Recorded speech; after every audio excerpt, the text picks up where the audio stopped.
everyone. And now we are going to have our math tutorial for rural kids.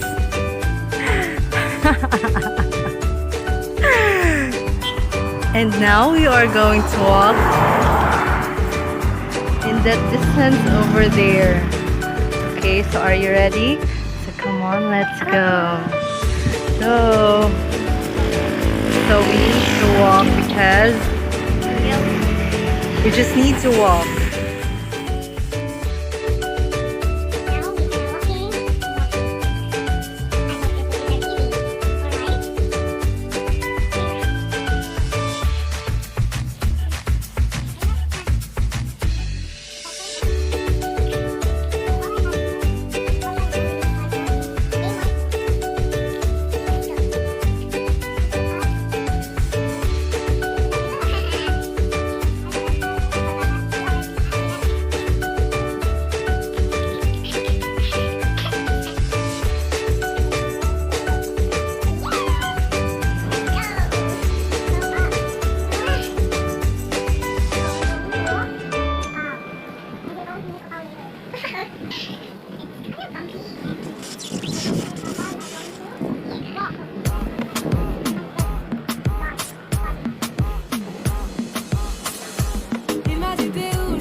Barré, mais t'en veux encore. Toi tu crois viser dans le mythe, faudra trouver un alibi. Trop tard, je suis trop loin pour toi, trop tard. Here already, nanatadri mo ni si Upaw. Ina, Upaw, hi! Ha? Kasi pangani mo tinod, Upaw? Tanaw, uy! Oh, wala siya si Darrell. Karon atong tudluan si Darrell sa usa sa iyahang mga math lessons. Okay? So are you ready? Ready na kapaw? Andam na kapaw? Ready na. Sige, let's go. So, Upaw, in mathematics, so an expression or mathematical expression is a finite combination of symbols that is well formed according to rules that depends on the context. So, mathematical symbols, for example, plus, then minus, then multiplication, then division. So, can designate numbers, constants on variables, operations, functions, brackets, punctuation, and grouping to help determine order of operations and other aspects of logical syntax. Then, while equations, or mathematical equation can be defined as a mathematical statement consisting of an equal, equal symbols between two algebraic expressions that have the same value. So, muna siya ang algebraic expressions. And this is the equal sign. So, for example, we have, let's have 12 plus 4x. So, kani siya. So, 12 plus 4x is an expression. So, kaning 12 plus 4x, ay na siya na-belong din sa expression. Nga naman, because it is a mathematical phrase that uses variables. So, muna siya ang mga variables. Kani siya. So, these are the variables.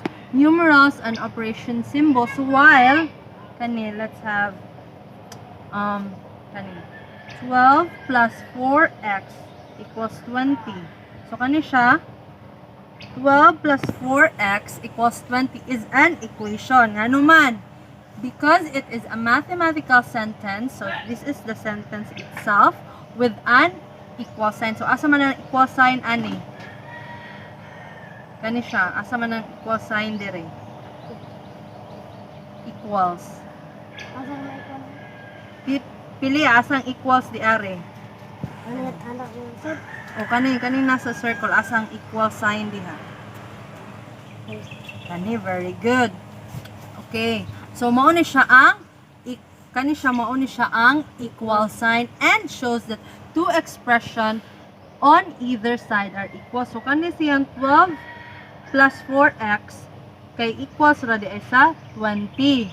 So, how can you differentiate expression from equation? So, unsa may nakalahian sa expression kani siya diri nga side o sa kani siyang equation. So, unsa man sad ang ilang similarities and differences of equation and expression. So, unsa say nakapareha sa equation of sa expression. So, to better understand the two concepts, so, tanawan ni dire ang akong gisuwat. So, kani siya, so, atong basahon na, so, expression. So, paliho kung basa pa, mabasa ni mo. Q equal to Ang expression si ay kay pareha ni walay equal sign. While the equation, unsa man? With, with sabi siya, equal na siya. Equal sign. So ang nakalain ang expression walay equal sign, ang equation na ang expression kay can't solve unless variables are given. So if when si expression dili data makasolve kung walay variables kani wala ni siya nga ihatag, while sa equations kay must solve for variables. So kani siya kay dili ta makasolve diri kay kailangan natong pangitaon ang variables. Kani kay dili ta ka-solve kung wala ang variables kani ato jung pangitaon ang variables, and diri kailangan nato siyang i-evaluate. So for example kani siya 24 times 7 minus 9. So mo siya 24 times 7 minus 9. O gani sa equations kay sa mga example 17 plus 5x equals 22. So, nadyo siya. So, kaning 17 plus 5 kay equals na siya sa 22. So, nakasabot ka pa? Unsay naa sa equation nga wala sa expression? 1 equals Yes, very good. Na equal sign. O both, unsa may nakaparihan nila, naa sila has operation. So, pareha sila nga na operations. Pareha kani o na siya minus. Diri na siya plus. Then, unsa pa jud has variables kani 24x 7 then minus 9. Then kani sa siya na siya 17 plus 5x and has number. So, naman siya parehag number no kani 24 7 9. Then kani 17 5 22. So, na siya number. So, mo ni nakapareha nila. Unsa nakapareha sa duha? 1 times Na sila operations. Na sila mga plus, minus, multiply, divide. Ana na siya. Ha? Ana na siya. Di ba, Pao? Nakasabot ka. O karon atong ansiran ang gamay lang na sa imuhang module. Atong tanawon if nakasabot ba jud ka. Okay? Okay. Let's answer exercise 1. So directions. Write T if the statement is true and F if the statement is false. Place your answer before the number. So, kung sa ibutang pa o tinuod? T. If dili tinuod, F. Very good. Okay. Pasapaw. expression is Mathematical. problems Uses. uses problems Variables. variables Numerals. numerals and equation Operation. Symbols. True or false? True. Okay. Sibutang. E. Next. Isa ha.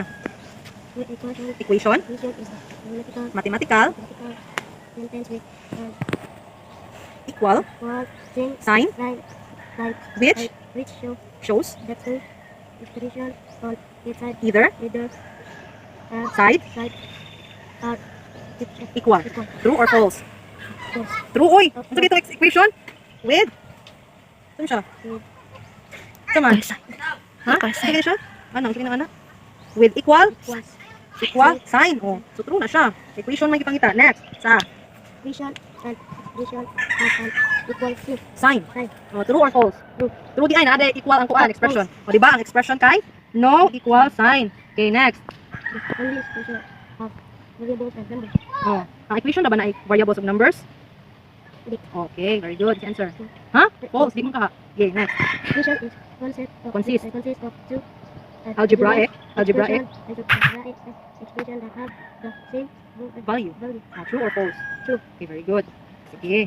Very good. Sige po. Nakasabot siya siya gamay. So, let's clap our hands for Opaw. Bakit mo kagalingan, Opaw? Okay. So, thank you so much, Opaw. See you next time. Bye, guys. Thank you so much. Enjoy watching our short